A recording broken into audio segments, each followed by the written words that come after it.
SC ST రిజర్వేషన్లపై supreme court ఇచ్చిన తీర్పు నిరసిస్తూ ఇవాళ భారత్ బంద్కు పిలుపునిచ్చింది రిజర్వేషన్ బచావో సంఘర్ష్ సమితి.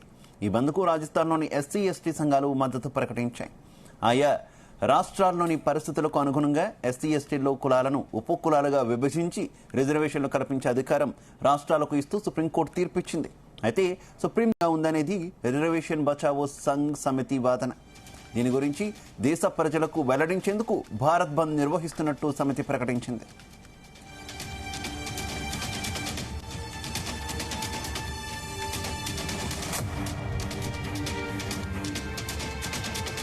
పలు సామాజిక రాజకీయ సంఘాలు పార్టీలు ఈ బంద్కు మద్దతు ఇస్తున్నాయి.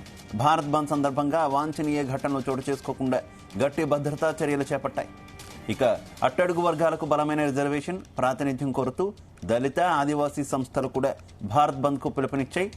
ఎస్సీ ఎస్టీ ఓబీసీలకు సమానత్వం న్యాయం కల్పించాలని కోరుతున్నాయి. రిజర్వేషన్లపై 7 సభ్యుల రాజ్యాంగ ధర్మాసనం ఇచ్చిన తీర్పు ఎస్సీ ఎస్టీలకు సంక్రమించిన రాజ్యాంగ హక్కులకు భంగం కలిగిస్తుందని పేర్కొంది. దళితులు ఆదివాసీలు ఓబీసీలు బుధవారం శాంతియుతంగా భారత్ బంద్లో పాల్గొని తమ నిరసనను తెలియజేయాలని పిలుపునిచ్చాయి.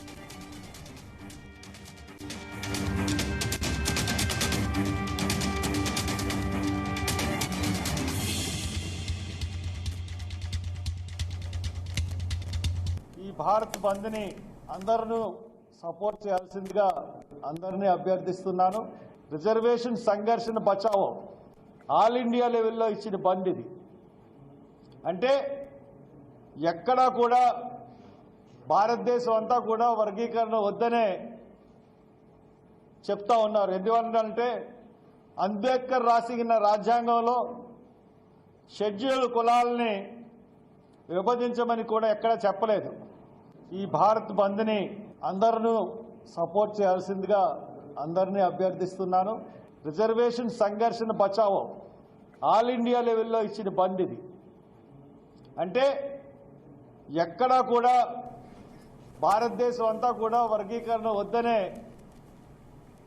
చెప్తా ఉన్నారు. ఎందువల్లంటే అంబేద్కర్ రాసిన రాజ్యాంగంలో షెడ్యూల్ కులాలని విభజించమని కూడా ఎక్కడ